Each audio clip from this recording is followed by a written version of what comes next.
जब एक भवन नाले से 9 मीटर की परिधि में है तो बाकी अलग कैसे? क्या भाजपा के वसूली अभियान के तहत भवन को उड़ाया गया है?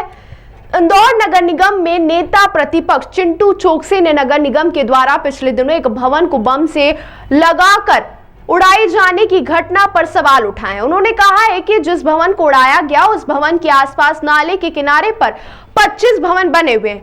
इनमें से किसी भी भवन पर नगर निगम में कोई कार्रवाई नहीं की। नगर निगम के द्वारा की गई बम से उड़ाने की कार्रवाई अवैध वसूली के खेल को उजागर करती है। चौकसी ने आज पत्रकारों से चर्चा करते हुए कहा कि पिछले दिनों नगर निगम के द्वारा योजना क्रमांक 54 PU4 में एक भवन को पहले पोकलेन मशीन के माध्यम से तोड़कर खतरनाक स्थिति में पहुंचाया। इसके बाद भवन में बम लगाकर उसे उड़ा दिया गया। भवन के मालिक ने स्पष्ट कहा कि नगर निगम के भवन अधिकारी के द्वारा उनसे 5 लाख की वसूली की गई थी और 15 लाख रुपए की मांग रखी गई थी। इस मांग को पूरा नहीं करने के कारण इस भवन पर कार्रवाई की गई है। निगम के अधिकारियों के द्वारा दावा किया गया है कि नेशनल ग्रीन ट्रिब्यूनल के नियम के अनुसार नालों से 9 मीटर की परिधि में कोई निर्माण नहीं हो सकता। ऐसे में यह निर्माण पूरी तरह से अवैध था, इसीलिए उसे बम लगाकर उड़ाया गया। चोकसी ने कहा कि निगम अधिकारियों का यह जवाब कई सवाल खड़े करता है। मैंने मौके पर जाकर स्थिति को देखा है, जिसमें यह पाया गया कि नाले के जितने करीब उड़ाए गए भवन का निर्माण किया जा रहा था, उतने ही करीब कम से कम 25 भवन इस योजना में बनाए हैं। वहीं इसमें से कोई भी भवन नाले से 9 मीटर की दूरी पर नहीं है। इस योजना के सामने स्थित प्राधिकरण की ही योजना क्रमांक 54 PU3 में देखा जाए तो वहां पर भी बड़ी संख्या में भवन नाले के किनारे ही बने हुए हैं। चोकसी ने कहा कि जिस स्थान पर यह भवन बनाया जा रहा है उस स्थान को एक व्यावसायिक उपयोग के क्षेत्र में रूप में इंदौर विकास प्राधिकरण के द्वारा विकसित किया गया। प्राधिकरण के द्वारा नगर एवं ग्राम निवेश विभाग से साइट प्लान मंजूर करवा कर उसके हिसाब से ही विकास करते हुए प्लाट काटे गए और अलग अलग व्यक्तियों का आवंटित किए गए। जिस समय पर इस कॉलोनी का विकास और निर्माण हो रहा था उस समय पर नाले से 9 मीटर की दूरी पर ही निर्माण करने का नियम प्रभावशाली नहीं था। अब नगर निगम के अधिकारियों के द्वारा अपने और भाजपा नेताओं के निजी हितों की पूर्ति के लिए इस पुराने स्थान पर नए नियम को लागू करने की कोशिश की जा रही है।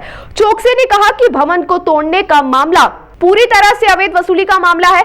इस मामले को भाजपा के नेता महापौर पुष्यमित्र भार्गव और नगर निगम के अधिकारी सभी मिलकर दबाना चाहते हैं।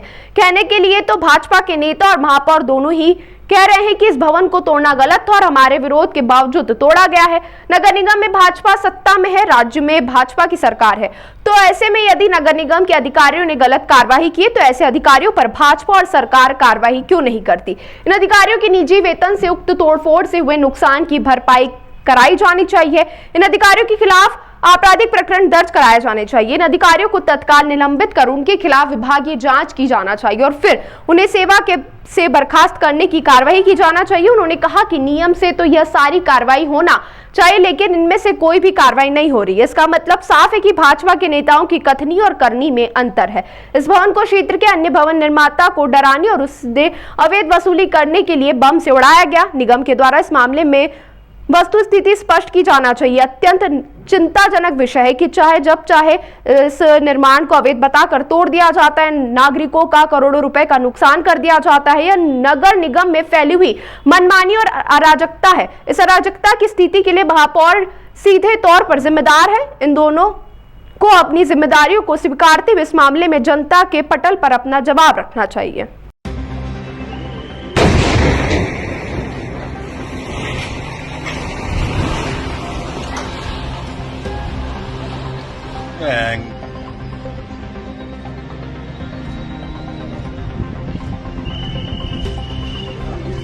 नाला बरसों पुराना है, नेचुरल नाला है।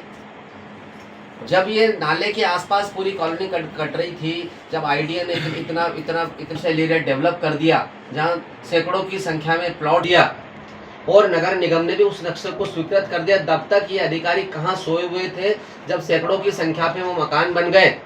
जब एक मकान बनने आया और जिस पर नरियों की गिद्ध नजर पड़ी कि इससे वसूली करेंगे, वसूली के नाम पे